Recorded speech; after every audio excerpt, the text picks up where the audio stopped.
शुरुआत कर रहे हैं आज हम लोग कक्षा 12वीं के बायोलॉजी के chapter number 3 human reproduction chapter का लेक्चर नंबर 2 का, जिसमें आज हम लोग मेनली पढ़ेंगे किसके बारे में, मेल रिप्रोडक्टिव सिस्टम के बारे में। कल का जो क्लास था उसमें हम लोगों ने देखा था कि एक रिप्रोडक्शन यूनिट में कौन कौन से चीज़ों को शामिल किया गया है, ठीक है ना, जिसमें हम लोग शुरुआत किए थे किससे, गैमेटोजेनेसिस से, ठीक है। गैमेटोजेनेसिस होगा, उसके बाद फर्टिलाइजेशन होगा, इम्प्लांटेशन होगा, ठीक है, उसके बाद गेस्टेशन पीरियड, और लास्ट में क्या पढ़े थे, पार्चुरेशन, यानी कौन कौन सा प्रोसेस को क्या क्या नाम दिया गया है। उसके बाद हम लोग पढ़ना शुरू किए थे कि टाइप्स ऑफ सेक्स ऑर्गन कितने टाइप का होता है, कार्य के आधार पर 2 प्रकार का होता है, पढ़े थे, एक प्राथमिक जनन अंग और एक द्वितीयक जनन अंग। प्राथमिक जनन अंग जो रहता है केवल और केवल क्या काम करता है, युग्मक का निर्माण, और दूसरा लिंग हार्मोन का स्त्रवण। और जो द्वितीयक जनन अंग होता है उसका काम होता है परिपक्वन किसका करना, गैमेट का, और दूसरा काम होता है ट्रांसफर ऑफ गैमेट। क्लियर है ना, ये काम हो गया था। उसके बाद हम लोग शुरुआत कर चुके थे किसका, मेल रिप्रोडक्टिव सिस्टम का। मेल रिप्रोडक्टिव सिस्टम जो रहता है मुख्यतः 4 भागों से मिलकर बना रहता है, बताया था आप लोगों को। सबसे पहले तो टेस्टिस, दूसरा हम लोग पढ़े थे एसेसरी ग्लैंड, उसके बाद हम लोग बात किए थे स्क्रॉटम, और उसके बाद हम लोग पढ़े थे क्या, बहुत सारे क्या है, ग्लैंड हैं, ठीक है ना, जो सहायक उसकी ग्रंथियाँ है उसके बारे में, और साथ ही साथ एक्सटर्नल जेनेटिलिया। क्लियर है। तो उसमें जो सबसे पहले ध्यान से समझना, सबसे पहले हम लोग बात किए थे मेल रिप्रोडक्टिव सिस्टम में किसके बारे में, स्क्रॉटम के बारे में। स्क्रॉटम के बारे में आप लोगों को पता है, दोनों जांघों के बीच में, ठीक है, एब्डोमिनल कैविटी से बाहर एक थैलीनुमा संरचना होता है, ठीक है, बॉडी से दूर रहता है, 2 से 2.5 डिग्री सेंटीग्रेड इसका टेम्परेचर क्या रहता है, कम रहता है, ठीक है। यह एक सेप्टम द्वारा 2 भागों में डिवाइड होता है, जिसको हम लोग क्या बोलते हैं, स्क्रॉटल सेक। स्क्रॉटल सेक में गुबर्नाकुलम द्वारा आपका जो टेस्टिकल होता है वो क्या होता है, जुड़ा हुआ होता है, और उसके ऊपर में लगा होता है इंजुनियल कैनाल। याद है कि नहीं, टेस्टिकल से ध्यान देना, टेस्टिकल में पोषण प्रदान करने के लिए, ब्लड प्रदान करने के लिए स्पर्मेटिड कॉर्ड आता है, और इस टेस्टिकल में जो बन रहा स्पर्म है उसको ले जाने के लिए क्या रहता है, वास्ट डिफरेंस। इन सभी को एक साथ मिला करके क्या बोलते हैं, स्पर्मेटिड कॉर्ड। याद है कि नहीं, ठीक है। आज आप लोगों को आर्कियोपेक्सी क्या होता है ये भी बताया था, क्रिप्टोचिडिस में क्या होता है ये भी बात किए थे। इसके साथ ही साथ हम लोग बधियाकरण या कैस्ट्रेशन किसे कहते हैं इसके बारे में भी पढ़ चुके थे। यानी कि स्क्रॉटम वाला जो पार्ट था वो पूरी तरीके से क्या हो गया था, कंप्लीट। स्क्रॉटम के बारे में ये बताया था कि स्क्रॉटम जो रहता है जब बेबी भ्रूण में रहता है, ठीक है ना, नर है, ठीक है, बॉय है, और वो कहाँ है, भ्रूण में है, तो 7वें मंथ तक जो स्क्रॉटम रहता है, स्क्रॉटम का जो आपका टेस्टिकल्स रहता है, टेस्टिकल कहाँ रहता है, एब्डोमिनल कैविटी में रहता है। एबीपी प्रोटीन के कारण, एंड्रोजन बाइंडिंग प्रोटीन के कारण और टेस्टोस्टेरोन के प्रभाव के कारण वो 7वें महीने में कहाँ आता है, स्क्रॉटम में आता है, ये बताए थे। तो इस तरीके से आपने कल का जो क्लास था उसका सारांश जान लिया। अच्छा, इसके साथ ही साथ थर्मो रेगुलेशन का काम होता है, स्क्रॉटम में बताया था। कितना प्रकार का मसल काम करता है, 2 प्रकार का। एक मसल होता है डार्टस मसल, जो कि स्क्रॉटम में ही रहता है। ठंड के दिनों में टेस्टिकल यानी कि जो स्क्रॉटम रहता है वो बॉडी से चिपक करके रहेगा, और गर्मी के दिनों में शिथिल रहता है, ये बताया था। और एक मसल होता है क्रेमास्टर मसल। कौन सा मसल, क्रेमास्टर मसल, ये भी थर्मो रेगुलेशन का कार्य करता है। अब आज उसी चैप्टर में ही, ठीक है ना, यानी वही टॉपिक में, मेल रिप्रोडक्टिव सिस्टम में ही हम लोग आगे बढ़ते हैं। और आज मेनली हम लोग पढ़ेंगे किसके बारे में, वृषण के बारे में या टेस्टिस के बारे में। क्लियर है ना, क्या किस तरीके से उसका कितना लेयर होता है, कितने कंपार्टमेंट में वो डिवाइड होता है। क्लियर है। जो मुख्य जनन अंग है, सबसे पहले तो इसका बात करते हैं शेप एंड साइज का, ठीक है। सबसे पहले तो क्या देखेंगे, शेप एंड साइज, ठीक है। टेस्टिकल के बारे में पढ़ रहे हैं, ये जैसे कि ये स्क्रॉटम है तो स्क्रॉटम में स्क्रॉटल से क्या, और ये 2 की संख्या में है ये आपका टेस्टिकल। क्लियर है। किसके द्वारा जुड़ा होता है बोला हूँ मैं, गुबर्नाकुलम द्वारा। क्लियर है। अब इसके बारे में पढ़ रहे हैं हम लोग। क्लियर है। कल जो पढ़े थे ये इसके बारे में पढ़े थे, सैक के बारे में पढ़े थे, झिल्ली के बारे में पढ़े थे। क्लियर है ना। अब ध्यान दो, ये जो टेस्टिकल रहता है इसका शेप होता है क्या, आपका अंडाकार, ठीक है, अंडाकार होता है। और उसके बाद, ठीक है, वयस्क में जो इसका लंबाई रहता है, साइज देखना है ना, 4 से कितना, 5 सेंटीमीटर, कितना, 4 से 5 सेंटीमीटर, और चौड़ाई रहता है 2 से 3 सेंटीमीटर। ये लंबाई हो गया, ये क्या पढ़ लिए, चौड़ाई। यहाँ तक क्लियर है कि नहीं, ठीक है। और जोड़े के रूप में पाया जाता है, स्क्रॉटम में क्या रहता है, ये स्थित रहता है। अब इसका हम लोग क्या देखेंगे, संरचना। क्या देखेंगे, संरचना। क्लियर है। संरचना देखते हैं भाई, ध्यान दो। 4 से 5, 2 से 3 सेंटीमीटर, ठीक। ये देखो, ये स्क्रॉटम अंडाकार शेप में रहता है। क्लियर है। अब इसमें अलग अलग लेयर रहता है, मेनली कितना लेयर रहता है, 3 लेयर रहता है। कितना लेयर, 3 लेयर। सबसे पहला जो लेयर रहेगा वो इनकम्प्लीट लेयर रहता है। कैसा लेयर रहेगा, इनकम्प्लीट लेयर। 1 मिनट रुको,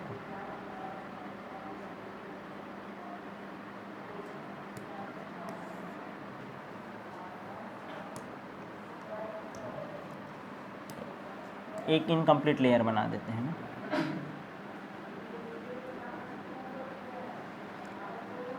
ऐसा करता हूँ, ये देखो,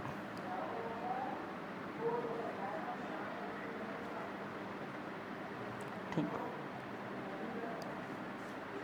ये देखो, ये लेयर है, देखो ये पहला लेयर है, ठीक है ना। लेकिन देखो यहाँ पास आकर के यहाँ हो गया, ख़त्म हो गया।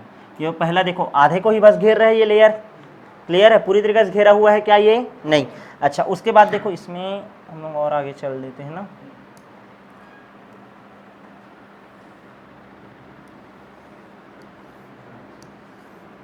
कैसे बता रहा हूँ, क्लियर है। ये पहला लेयर हो गया।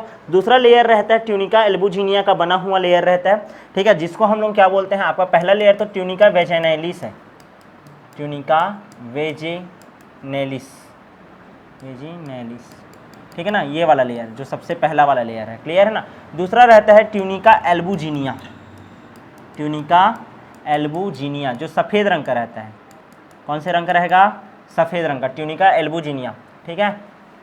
एक मिनट रुको, ट्यूनिका एल्बुजिनिया बना देते हैं भाई,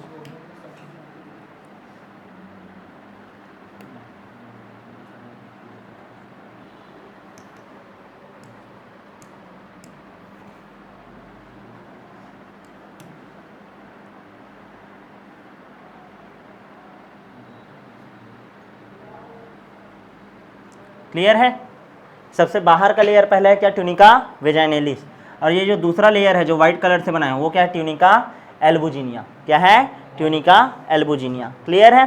तीसरा लेयर जो रहेगा सबसे अंदर में जो लेयर रहेगा, क्लियर है ना, ऐसे ही बना देता हूँ उसको भी मैं, ठीक है, कौन से कलर से बनाए, ये, ठीक है, इस कलर से बना देते हैं। तीसरा जो है, ठीक, चलो देखो, तीसरा जो रहेगा, तीसरा लेयर है ट्यूनिका वेस्कुलोरस या वेस्कुलेरिस, ट्यूनिका वेस्कुलेरिस, नाम लिख देता हूँ पहले तो, ट्यूनिका वेस्कुलेरिस, ट्यूनिका वेस्कुलेरिस।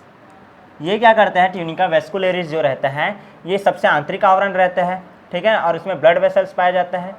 और इसको ये कैसे बताएं हम लोग, हाँ सबसे आंतरिक, चलो पहले बना ही देते हैं ना, ये सबसे आंतरिक लेयर है, ये वाला जो बना रहा हूँ वो वाला, क्लियर है। तो ध्यान देना इधर, पहला वाला जो लेयर था, कौन सा लेयर था, सबसे पहला ट्यूनिका वेजाइनैलिस जो केवल क्या है, इरेगुलर है और इनकम्प्लीट है, पूरी तरीके से चारों ओर है क्या, नहीं। दूसरा लेयर है क्या, ट्यूनिका एल्बुजिनिया, ट्यूनिका एल्बुजिनिया चारों ओर साइड रहता है ना, एक मिनट रुको यार, ठीक है, ऐसे देखो, ये ऐसे।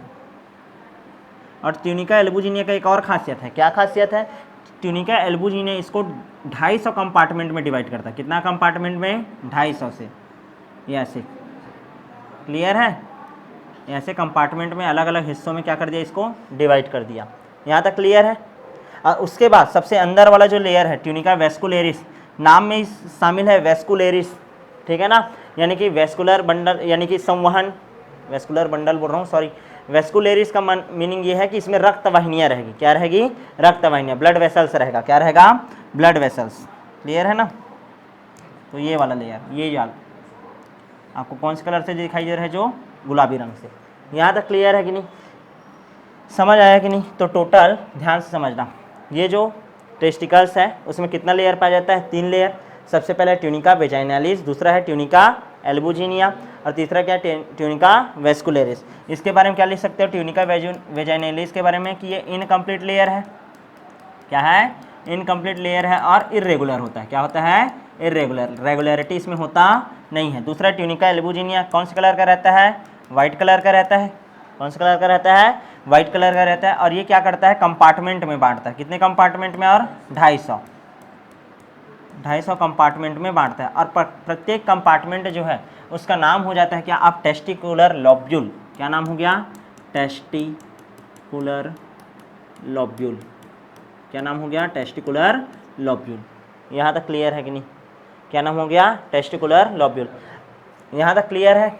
अब ध्यान देना, अब हर एक वृषण में 250 कक्ष है और इन प्रत्येक कक्षों को क्या बोलते हैं, टेस्टिकुलर लॉब्यूल। अच्छा तीसरा है ट्यूनिका वेस्कुलेरिस, सबसे आंतरिक स्तर है, सबसे इंटरनल लेयर है, इसके बारे में लिख सकते हो, इंटरनल लेयर है, इंटरनल लेयर है, और इसमें ब्लड वेसल्स क्या होता है, प्रेजेंट होता है, ब्लड वेसल्स क्या होता है, इसमें प्रेजेंट होता है, उपस्थित होता है। यहाँ तक क्लियर है कि नहीं। अब यहाँ पास क्या होता है, ध्यान देना ना, टेस्टिकुलर लॉब्यूल के अंदर कितनी संख्या में, कितने की संख्या में बोलना चाहिए आपका, 2 से 3 की संख्या में। कितनी की संख्या में, 2 से 3 की संख्या में क्या होता है, सेमनीफेरस ट्यूब्यूल होता है। क्या होता है, सेमनीफेरस ट्यूब्यूल। अब देखो ये पहला,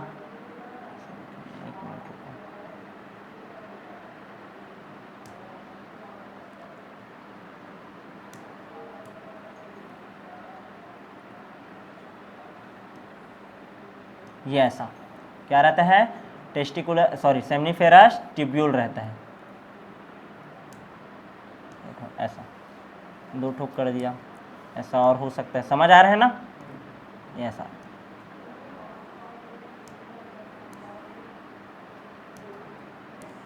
दो से 3 की संख्या में हो सकता है।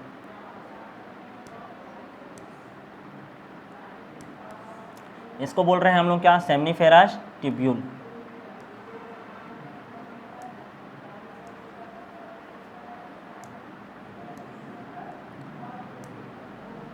समझ आ रहा है कि नहीं?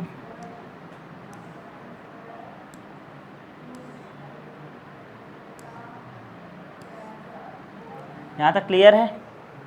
क्या होता है, 2 से 3 की संख्या में सेमनीफेरस ट्यूब्यूल, या इसी को हम लोग बोलते हैं शुक्राणु जनन नलिका। क्या बोलते हैं, शुक्राणु जनन नलिका। और ये जो शुक्राणु जनन नलिका रहता है, इसका जो बाहर का मेम्ब्रेन है, जैसे कि मैं एक शुक्राणु जनन नलिका को ले लिया, ये वाला एक शुक्राणु जनन नलिका को हम लोग ले लिया, ये है एक शुक्राणु जनन नलिका है। तो इसका जो बाहर का मेम्ब्रेन है, जो नीला रंग से दिखाई दे रहा है तुमको, ठीक है ना, ऐसे कर देता हूँ, नीला रंग से जो हमको दिखाई दे रहा है बाहर में, इस बाहर के मेम्ब्रेन को, बाहरी स्तर को क्या बोलते हैं, मेम्ब्रेना प्रोपिया।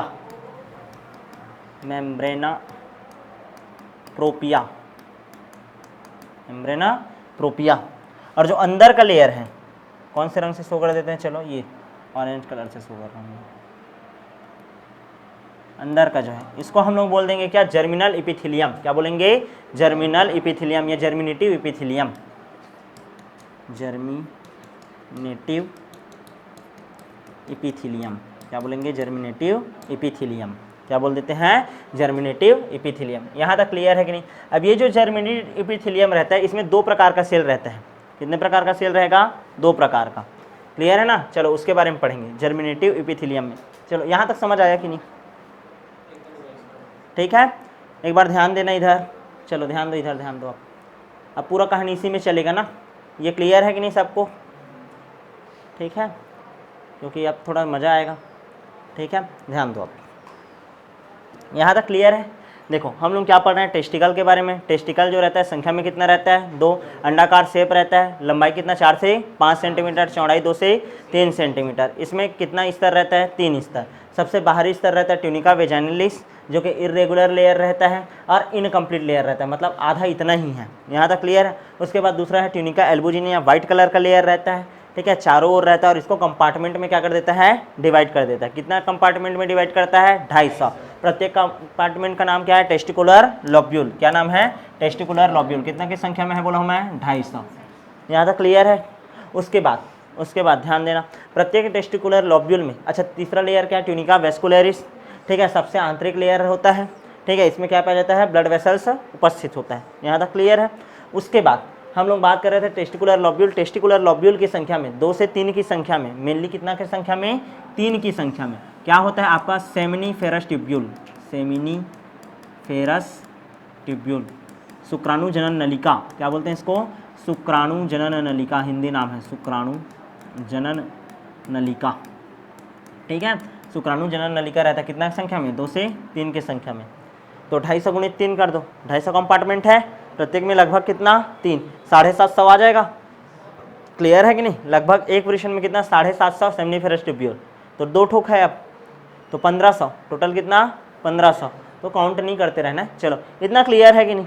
अब ये जो एक सेमनीफेरस ट्यूब्यूल को मैं निकाला, एक को निकाला, सिर्फ एक को, और मैं क्या बोला, इसका जो बाहरी स्तर है उसको मेम्ब्रेना प्रोपिया बोलता हूँ, और अंदर का जो लेयर है उसको बोलते हैं जर्मिनेटिव इपिथेलियम। क्या बोलते हैं, जर्मिनेटिव इपिथेलियम। अब ये जो जर्मिनेटिव इपिथेलियम रहता है वो 2 प्रकार के सेल से मिलकर बना है। कितने प्रकार का सेल रहता है, 2 प्रकार का। पहला है मेल जर्म सेल, जिसका एक और नाम है स्पर्मेटोगोनिया। स्पर्मेटोगोनिया, गोनिया। और दूसरा सेल से सब लोग वाकिफ हो, सरटोली सेल, या इसी को बोलते हैं सब टेंटाकुलर सेल।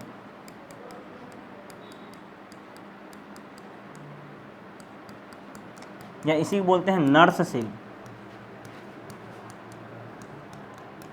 बोलते हैं नर्स सेल। क्लियर है? कितने प्रकार का कोशिका रहता है? 2 प्रकार का। जैसे कि देखो, चलो आगे बढ़े क्या।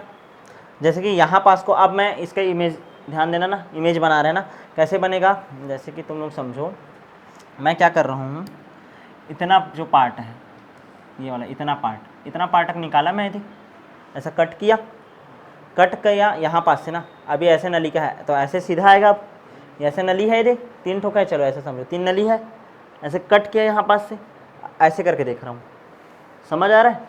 ऐसे करके देखेंगे तो कैसे बनेगा, ये देखो हिस्टोलॉजी देख रहे हैं अपना, तो वो ऐसे है ना, तो ऐसे आ रहा है, तो नली ऐसे रहेगा, सामने में राउंड रहेगा, मतलब समझ आ रहा है कि नहीं? कैसे रहेगा? राउंड। ये एक पहला, समझ आ गया?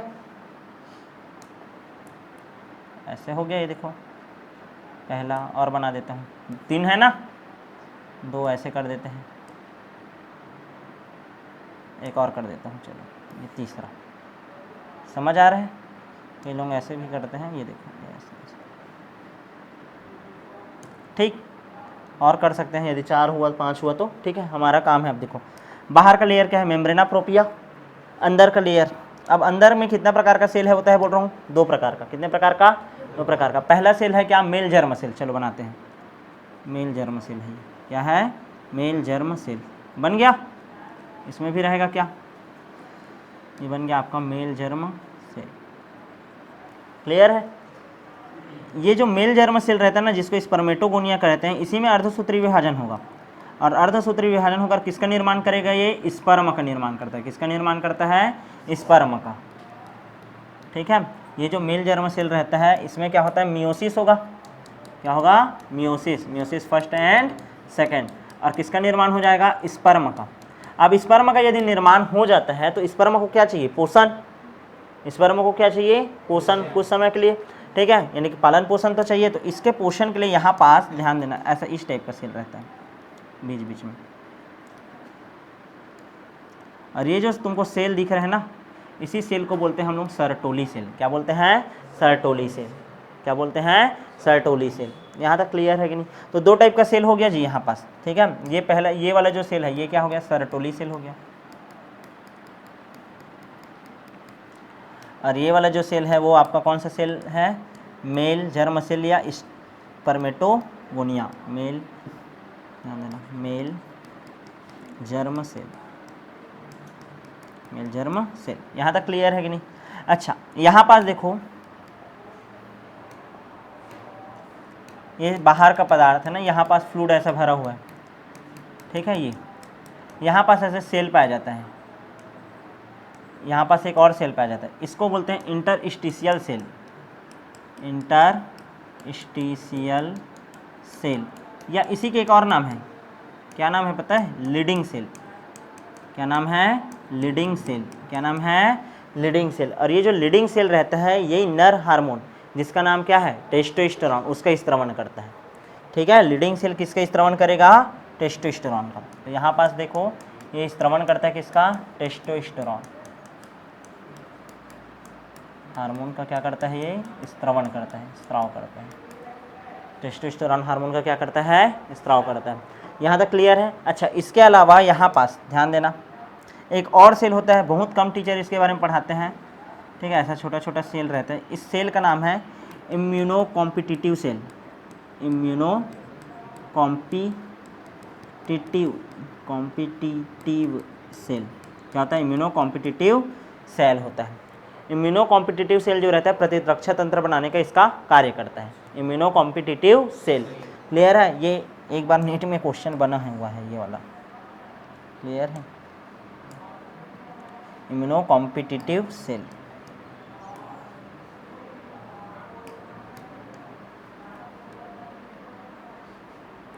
यहाँ तक क्लियर है कि नहीं? अच्छा, इसके अलावा इसमें क्या होता है? ब्लड वेसल्स होगा। क्या होगा? ब्लड वेसल्स होगा फिर से। ठीक है, ब्लड वेसल्स बना देते हैं भाई 2-4 ठो। ये देखो इस तरीके से, ऐसा देखो, ये सब क्या है, ब्लड वेसल्स है।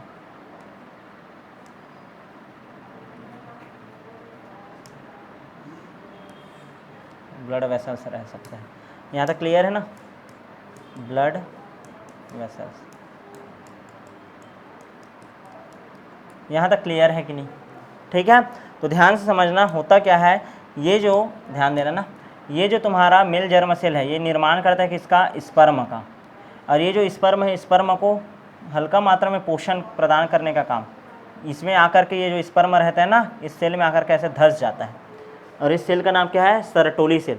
चूँकि ये पोषण प्रदान कर रहा है तो इसको क्या बोलते हैं, नर्स सेल। अरे तुम लोग ऐसा समझो ना कि बच्चा होता है तो मम्मी तो उस हालत में नहीं रहती कि बच्चे को दूध पिलाए, तो उस टाइम क्या करते हैं, जो नर्स लोग रहते हैं, ठीक है, वो लोग क्या करते हैं, जो पाउडर वाला मिल्क रहता है उसको पिलाते हैं कुछ समय के लिए। कई बार ऐसा कंडीशन होता है ना, बच्चे को माँ से अलग किया जाए, तो पालन पोषण कौन किया, नर्स किया, तो इसको बोल रहे हैं क्या, नर्स सेल। क्या बोल रहे हैं, नर्स सेल। ऐसे करके याद रखना, क्लियर है कि नहीं? तो कितने प्रकार का सेल होता है, 2 प्रकार का। कंप्लीट है ये? तो कभी भी आपको टेस्टिकल का यदि स्ट्रक्चर आ गया, वृषण की औतकी समझाइए करके क्वेश्चन क्या आया, वृषण की औतकी, हिस्टोलॉजी ऑफ टेस्टिकल्स, तो हिस्टोलॉजी में ये बनाना है, मतलब जब इसको कट करेंगे तो उत्की रूप से ये संरचनाएं दिखाई देती है। और वृषण का स्ट्रक्चर आ गया तो इसको बनाना है। और मैं बता रहा हूँ कभी भी बनाने का आएगा, इसको भी बनाना और इसको, तब पूरा नंबर मिलेगा। क्लियर है ना? दोनों को एक साथ बनाना ज़्यादा हार्ड नहीं है, समझ गए तो फटाफट बन जाएगा। इतना सारा नाम क्लियर है कि नहीं? आगे बढ़ जाएं क्या आप? क्लियर है? अब ये जो तुम्हारा सर्टोली सेल है उसका कौन कौन सा कार्य होता है? मेल जर्म सेल का तो कारण पता चल गया कि वो किसका निर्माण करेगा, स्पर्म सेल का। किसका निर्माण करता है, स्पर्म सेल का। तो जो सर्टोली सेल रहता है वो कौन कौन सा कार्य करता है? तो सबसे पहला कार्य तो स्पर्म को क्या करना, पोषण प्रदान करना। सबसे पहला काम क्या हो गया इसका, स्पर्म का पोषण प्रदान करना। दूसरा ये बनाता है ब्लड स्पर्म बैरियर। क्या बनाता है, ब्लड स्पर्म बैरियर। उसका आधार है भाई, basis of blood sperm barrier. मैं बताया था ना कि कभी भी ब्लड डायरेक्ट या तो ब्रेन में नहीं रहता और ना ही कहाँ जाता है तुम्हारा, टेस्टिकल के अंदर। क्लियर है ना? पैथोजेंस हो सकते हैं, ठीक है। तो ब्रेन का अपना एक अलग ही फ्लूइड है, बोला था मैं, CSF, सेरेब्रोस्पाइनल फ्लूइड। तो ये बेसिस है किसका, ब्लड स्पर्म बैरियर का। तीसरा काम क्या करता है, पहला काम तो ये हो गया। दूसरा क्या बोला था, स्पर्म को क्या देता है, ये पोषण प्रदान करता है। बोला हूँ स्पर्म को क्या करता है, ये पोषण प्रदान। किसका काम देख रहे हो अभी तुम लोग, सर्टोली सेल का ना। पेपर में आता है सर्टोली सेल के कार्य लिखे करके, कोई 3 कार्य लिखे करके। तो पहला क्या लिखोगे, स्पर्म को पोषण प्रदान करना। दूसरा basis of blood sperm barrier. तीसरा लिख सकते हो मरे हुए एवं क्षतिग्रस्त शुक्राणु का भक्षण करता है। मरे हुए व क्षतिग्रस्त शुक्राणु का क्या करता है, ये भक्षण करता है, उसको नष्ट करने का कार्य करता है। क्लियर है? अच्छा, उसके अलावा ये ABP, एंड्रोजन बाइंडिंग प्रोटीन, और कौन सा बोल रहा हूँ, एक और प्रोटीन सुनो, AMF, एंटी मुलेरियन फैक्टर। क्या, एंटी मुलेरियन फैक्टर। लिख देता हूँ, anti Mullerian factor. Anti Mullerian factor इसका क्या करता है, स्त्राव करता है। एंटी मुलेरियन फैक्टर का क्या करता है, स्त्राव करता है। तो सर्टोली कोशिका कौन कौन सा हार्मोन निकाल रहा है, एंड्रोजन बाइंडिंग प्रोटीन, और दूसरा AMF, एंटी मुलेरियन फैक्टर। अब यहाँ पास एक क्वेश्चन आ गया कि मुलेरियन फैक्टर क्या है, मुलेरियन फैक्टर क्या है। ठीक है, तो हम लोग शुरुआत करेंगे कि आप उसका, ये हो गया क्या, 4 कार्य हो गया, 3 कार्य आता है, 4 कार्य लिखा दिए हैं। क्लियर है? चलो आगे बढ़े, मिटा दूँ। ठीक, नेक्स्ट देखते हैं हम लोग AMF क्या आता है। जैसे कि नर होता है और मादा होता है, उसमें 2 प्रकार के डक्ट का निर्माण होता है, चाहे वो नर हो चाहे मादा हो। क्लियर है ना? ध्यान से समझना। जैसे कि नर है, नर में कहानी चल रहा है ना, 2 प्रकार के डक्ट का निर्माण होता है बोल रहा हूँ। एक तो डक्ट होता है जिसका नाम होता है आपका, ध्यान से समझना, एक डक्ट होता है जिसका नाम है मुलेरियन डक्ट। कौन सा डक्ट है, मुलेरियन डक्ट। और एक डक्ट होता है आपका वाल्फियन डक्ट। क्या होता है, वाल्फियन डक्ट। कितने प्रकार का डक्ट हो गया, 2 प्रकार का। ठीक है, जब ध्यान से समझना, जब शरीर का निर्माण होते रहता है, भ्रूण के अलग अलग स्तर बनते हैं, ठीक है, कौन कौन सा, एक्टोडर्मा, मेसोडर्मा और एंडोडर्मा। तो उस टाइम में ध्यान समझना, 2 प्रकार की नलिकाओं का निर्माण होता है। एक तो होता है मुलेरियन नलिका और एक होता है वाल्फियन नलिका। मुलेरियन जो डक्ट रहता है, ठीक है ना, वो निर्माण करता है किसका, फीमेल रिप्रोडक्टिव ऑर्गन का। किसका निर्माण करता है, फीमेल रिप्रोडक्टिव ऑर्गन का। ठीक है ना। और जो ये रहता है वॉल्फियन डक्ट, वो निर्माण करेगा किसका, मेल रिप्रोडक्टिव ऑर्गन का।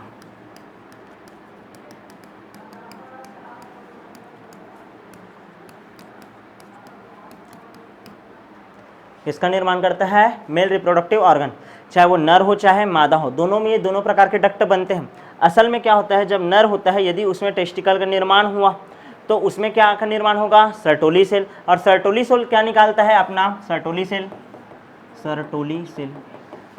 क्या निकालता है, AMF, एंटी मुलेरियन फैक्टर। ये जो मुलेरियन डक्ट है उसको काम करने से क्या कर देगा, वो रोकेगा। तो ये फीमेल रिप्रोडक्टिव ऑर्गन बनेगा क्या, नहीं। तो ये फीमेल रिप्रोडक्टिव ऑर्गन क्या बन जाते हैं, अवशेषी अंग। क्या बन जाते हैं, अवशेषी अंग। और केवल कौन सा, वॉल्फियन डक्ट बस क्या होगा, एक्टिव होगा। इसी कारण जितने भी मेल रिप्रोडक्टिव ऑर्गन है, जैसे कि इपिडाइडमिस हो गया, रेटिटेस्टिस हो गया, समझ रहे, वास डिफरेंस हो गया, पेनिस हो गया, इन सभी का क्या होता है, निर्माण हो पाता है। क्लियर है कि नहीं। तो कितना प्रकार का है हो गया, ये दो प्रकार का डक्ट, एक तो होता है मुलेरियन और एक होता है वॉल्फियन। मुलेरियन डक्ट के कारण फीमेल बनता है, फीमेल रिप्रोडक्टिव ऑर्गन, यानी कि एक मेल जो है, ध्यान समझना, उसका वो फीमेल भी बन सकता है और मेल भी बन सकता है यदि AMF नहीं निकलता।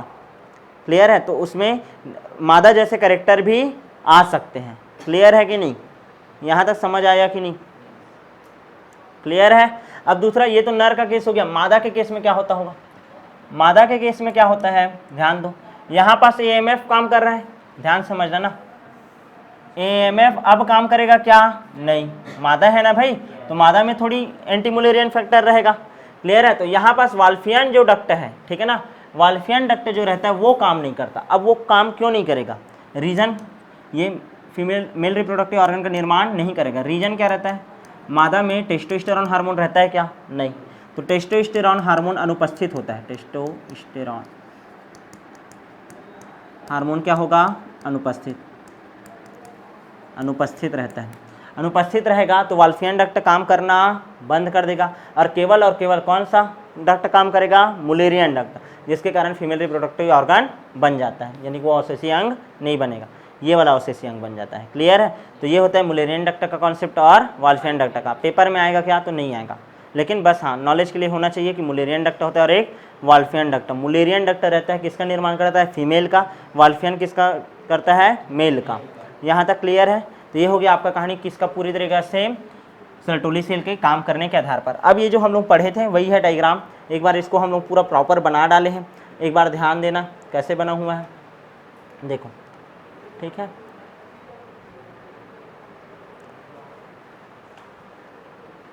इसको ध्यान दो, ठीक है। ये क्या है, स्क्रोटम है, स्क्रोटम में, एक मिनट यार मैं अलग कलर से लाइनिंग कर देता हूँ ना, आपका ध्यान से समझ लो, ठीक। स्क्रोटम है, स्क्रोटम में देखो सबसे पहले तो कौन सा, देखो स्क्रोटम है तो इसमें कौन सा मसल है आपका, डॉर्टस मसल। कौन सा मसल है, डॉर्टस मसल, एक मिनट रुको, ठीक।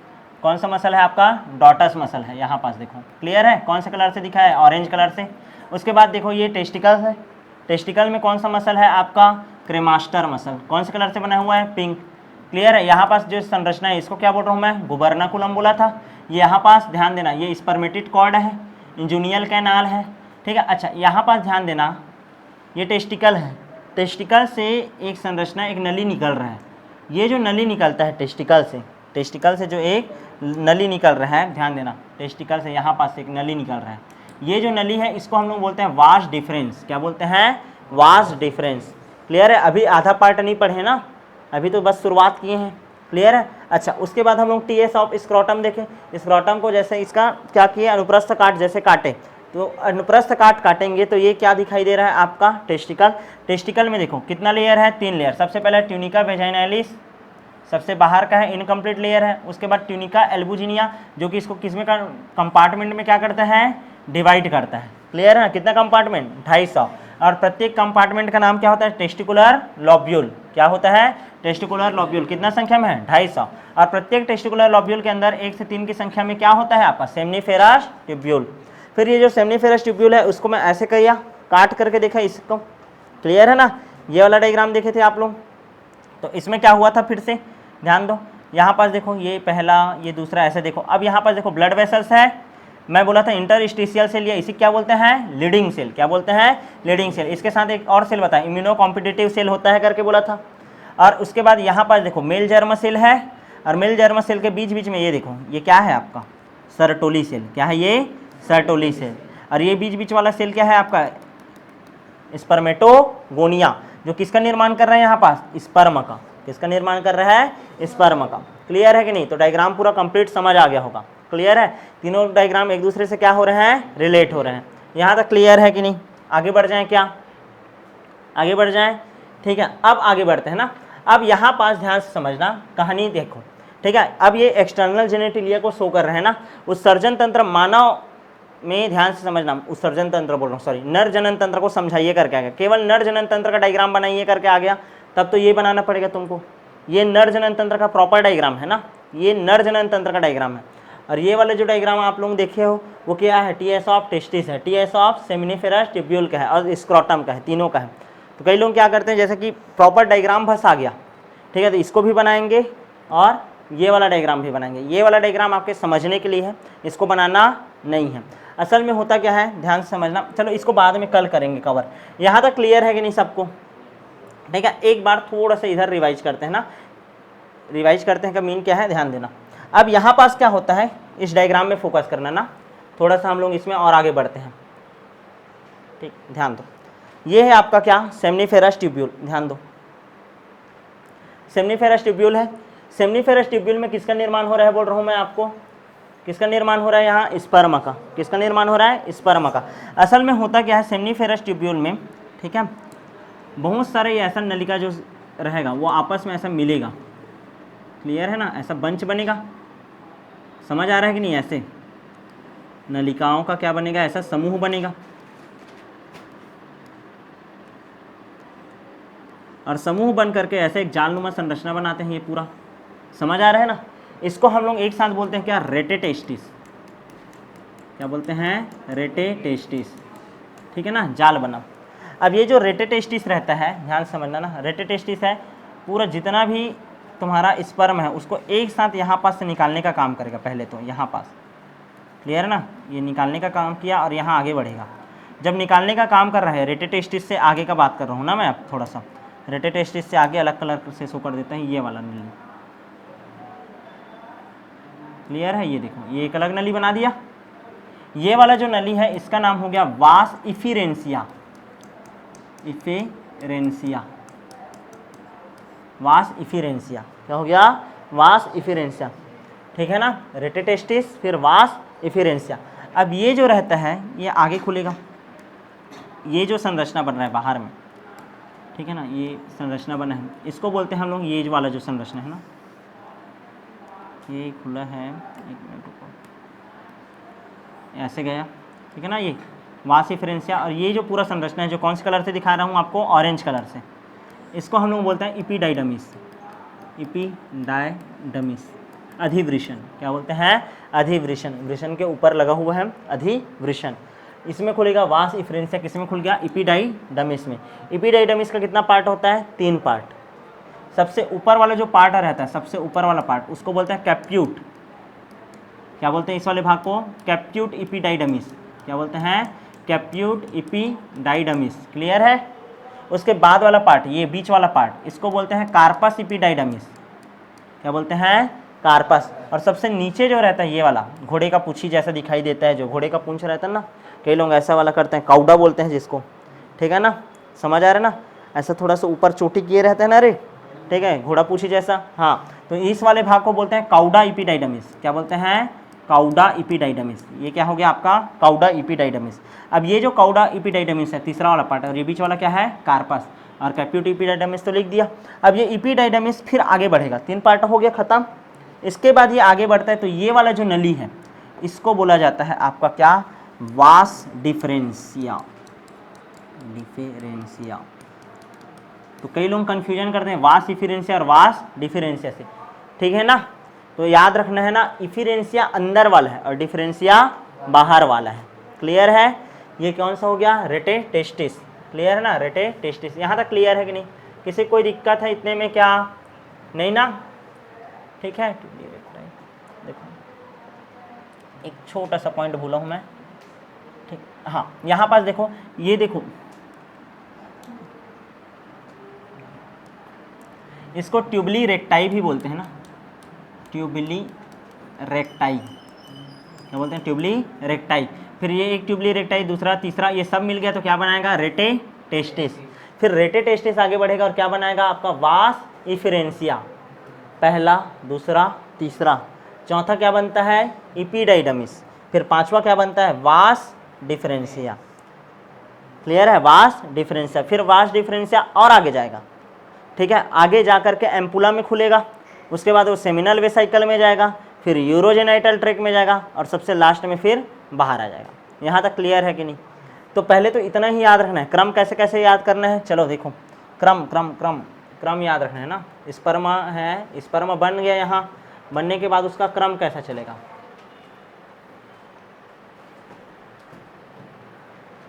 ठीक है, क्रम कैसे कैसे चला है देखो।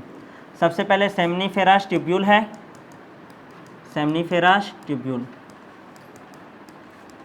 वहाँ से किसमें से निकला है, ट्यूबली रेक्टाई, ट्यूबली रेक्टाई। ट्यूबली रेक्टाई से किस में बोला हूँ मैं, रेटे टेस्टिस। रेटे टेस्टिस से क्या बोला हूँ मैं अभी, वास इफरेंसिया। वास इफरेंसिया किस में निकलेगा, वो इपीडाइडमिस से। फिर इपीडाइडमिस से वो आगे किस में बढ़ेगा बोला हूँ मैं, वास डिफरेंसिया। और इसके आगे का कल पढ़ेंगे तब आगे याद करेंगे। क्लियर है? पहले तो इतना ही याद करो कि हाँ जो स्पर्म है ये स्पर्म का पथ है, सीमेन का पथ नहीं है, यहाँ केवल स्पर्म बन रहा है। क्लियर है ना? सीमेन जो रहता है वो फ्लूइड है, वो फ्लूइड अभी बना नहीं है। क्लियर है कि नहीं? तो अब जो बाकी पार्ट रहेगा इस टॉपिक का, मेल रिप्रोडक्टिव सिस्टम का, उसको करते हैं नेक्स्ट क्लास में।